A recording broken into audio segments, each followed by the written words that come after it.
Hello and welcome to a very incredibly overdue review of my first and hopefully not last review of the toybiz Resident Evil figures that I have so far.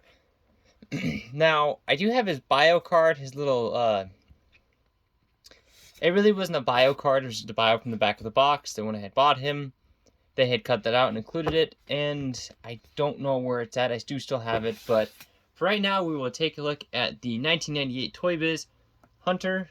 My hand is in here. Hunter and Tyrant. Now, we're going to take a look at the Tyrant second, since he's a bit larger. We'll look at the Hunter real quick, and these figures are kind of pricey now. I got him for a little over 20, and they are a bit, I don't want to say overpriced, but they're getting up there in price. And for their scale, they're a really awkward scale. They don't scale as good as, say, the Palisades or the Moby Dick or the NECA figures with more modern stuff, but a lot of your older figures, my autofocus just does not like it when I bring my hands in. A lot of your older figures, your toybiz specifically, they'll mostly scale somewhat pretty decent, and we'll get a Kenner Terminator Techno Punch here, and I'll show you what I'm talking about. And you can see a little bit shorter than a Terminator, but that is comparing Kenner to toybiz.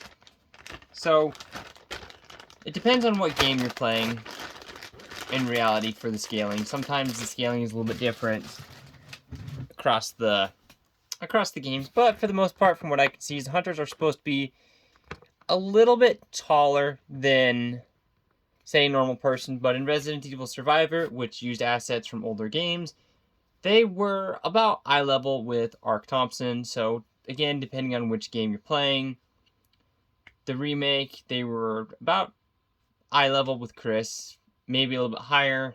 The fixed camera angles make it hard to tell, but he does scale perfectly with those older figures, going by Survivor and Resident Evil 1. Now, for height-wise, I've got a tape measure here to do this officially.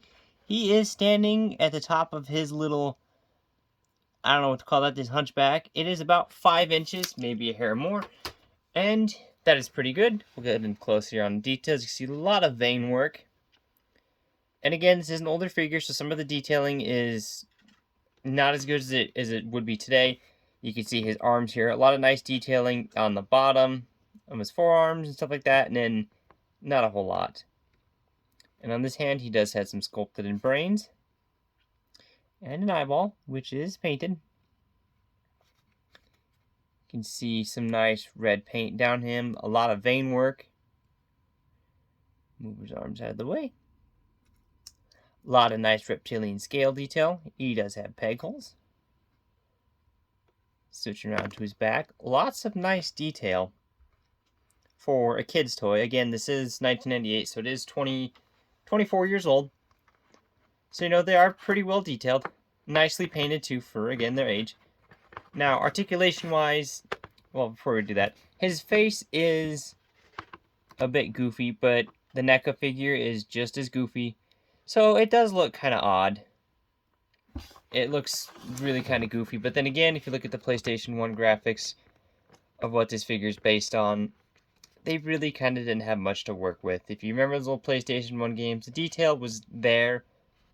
But when you're trying to make it a 3D object, they didn't have 3D models like they did today. So what they had to work with was pretty good. But articulation-wise, arms can move out that far on either side. Can do a full 360 rotation. Can move down, of course. Elbow, a little over 90 degrees. And his wrists do move in. I want to say his hands are sculpted to be a little bit different when you move them inwards. You can kind of see it a little bit. At least on mine. This could just be mine. But this hand moves out straight without the brains, and this hand with the brains. If I straighten them out, you can see one is a little bit more cocked out than the other one is. If you notice, this one's more straight, and this one's kind of more out there. I don't know if it's just his fingers are warped, or if it's a sculpting issue. That I couldn't tell you. Again, this is an older figure. Knees are single jointed, just like the elbows. Can move them forward. and back, but because his nature, they're going to be back more than anything. Hips are at a V-cut, so they don't really serve a function. And his waist, much like Tyrant, is spring-loaded. Mine is a bit wore out. That's one thing I do have to say, but it does still...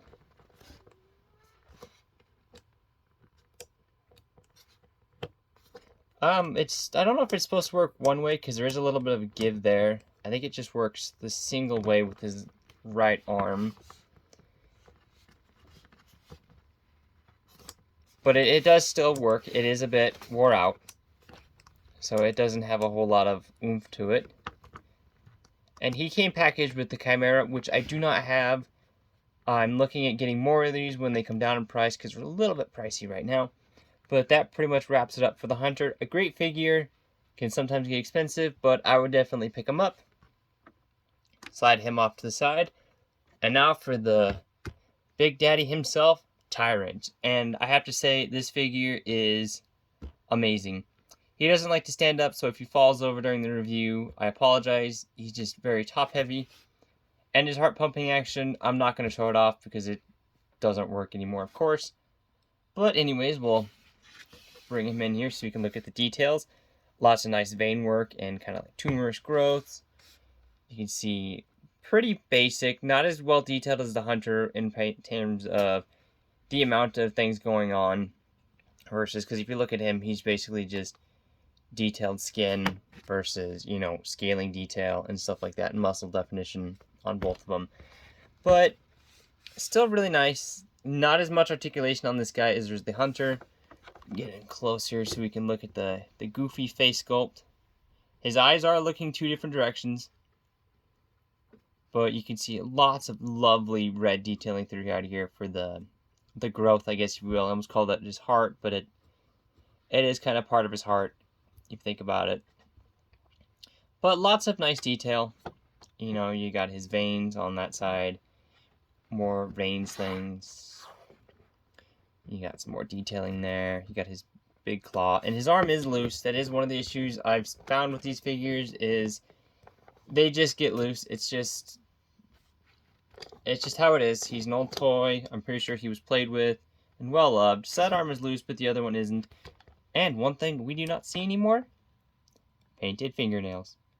The Hunter had it too, but on a lot of figures today, Marvel Legends especially, and even Black Series and other lines, we do not get painted fingernails anymore.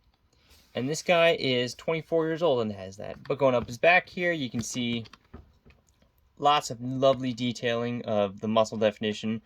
Not a whole lot with paint, whereas the Hunter was just red and green. He is just silver, black, and red. It's more of a... on the camera, it's coming off more silver, but in hand, he is more of a duskier gray. Flip him around, and he is rather tall. I'll get to the measurements here in a minute. You can see his button for his pumping heart doesn't work anymore. You can just see the black detailing. And he does have painted toenails, which is something else we don't get very much anymore. Now, he is very toyetic, as in his articulation, but we're going to be standing up here, and we'll measure him out. And he stands about 8.5 inches tall, so he is very big, and he will scale with some figures. NECA is going to be too big because I think they're 7 inches, so he's going to be too big. But if you wanted to, and I know this is a very controversial thing to say, if you wanted to put him in your NECA collection as a Hypnos Tyrant from Survivor, because the Hypnos Tyrant in his first form was about the same size as Ark Thompson, so if you put him in with your NECA and your more 7-inch scale figures, he's going to be the same height as him, so you can justify that saying, well, he's the Hypnos Tyrant from Resident Evil Survivor. I know that's very, I don't want to say controversial because that game's not very highly thought of, but if you wanted to, you could. And then we'll get into articulation. His head does not move. It's always going to be off to this position. I don't know if it's supposed to move, but mine, it doesn't move. So it is fixed in position on mine. Shoulder can do a full 360. Elbow gives you more than 90 degrees, which, again, sometimes these figures have more articulation and detail than figures today, and it's kind of sad. Because back in the day, I'm pretty sure these were not the $20 to $30 we're paying for figures now.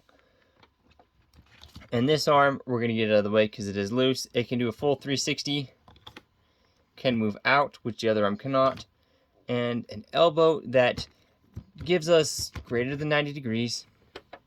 It may look like 90, but if you have it right here, it is slightly more than 90. The claws are very flexible, which I do appreciate, so I don't have to worry about it breaking. And just to get out of the way, because his waist is, or his arm is loose, he does have the, supposed to have a spring-loaded waist, but you can see the spring has given up. It's just given up. The spring is no more in him. It's there, but because of how much plastic is here, it just doesn't have enough oomph to do his job anymore. Legs are on a V-cut, can go forward only that far, can go back fairly far. Knees actually only give us 90 degrees, but something that I wish the Hunter had, get his arm out of the way, ankle articulation, can go back that far and forward that far. So you can get, if his arm wasn't loose, you'd be able to get more articulation out of him and get him in dynamic poses because you could distribute the weight better. But because this arm is solid plastic and I can't really pose it to get it to distribute the weight evenly, it does just hang there and it makes him difficult to stand. We'll move the Tyrant back there. But he is a bit more expensive than the Hunter. I know the Hunter I paid 20 bucks for, and together in box he's about 50. Now the Tyrant is more expensive. I got him through bidding for about $32, which is very, very decent. Actually, it's very cheap for these guys. I know the only other Tyrant I found in box was 150. The Mr. X in box was 200, and this is for the toybiz, not the Palisades or anything. So if you can find him, he is very expensive. A wonderful figure, very, very dated though, and very, very toyetic in his design. I mean, they're all going to be toyetic. But still, if you can find him for any price really, as long as it's not too astronomical, he's a very amazing figure. Scales well with most lines. Again, keep in mind, he is only 8 inches tall, is meant for scale for another smaller, older line. Same with the Hunter. So with that in mind, I would still highly recommend them. They're very, very wonderful figures. And if you can pick any of them up, any of the Resident Evil toybiz figures, I would go ahead and do it. I'm planning on getting more. This review has just been kind of delayed because of work and stuff. And again, I got him first, and I think a week and a half later I got him, but could not get them in soon enough to do the review together. And I was hoping to get Chris Redfield, but prices are a bit high. I'm hoping to do more reviews on Resident Evil stuff. I do have the statue of, or a statue of the Tyrant pre-ordered. That won't be until June. There's just a lot of things that I'm waiting on to get in the mail to do reviews on. So hopefully things come in when they're supposed to. Things have not been due to everything that's going on, but like the video if you like the content. Comment down below what your favorite Resident Evil enemy type is, favorite Resident Evil game, and favorite Resident Evil figure you have had or have or want to get. I try to keep not monitor the comments, but read through the comments. Any comments are appreciated. Like the video if you like the content. Subscribe if you'd like to. Planning on doing a few live streams of Resident Evil games when I get the chance. My internet right now is abysmal. Trying to get that fixed. And my editing software actually deleted half of my videos, so I have to go back through and refilm everything and get everything out of storage to refilm them. So that's why things are being slow getting out. But let me know what you think of the review, and I will catch you folks next time.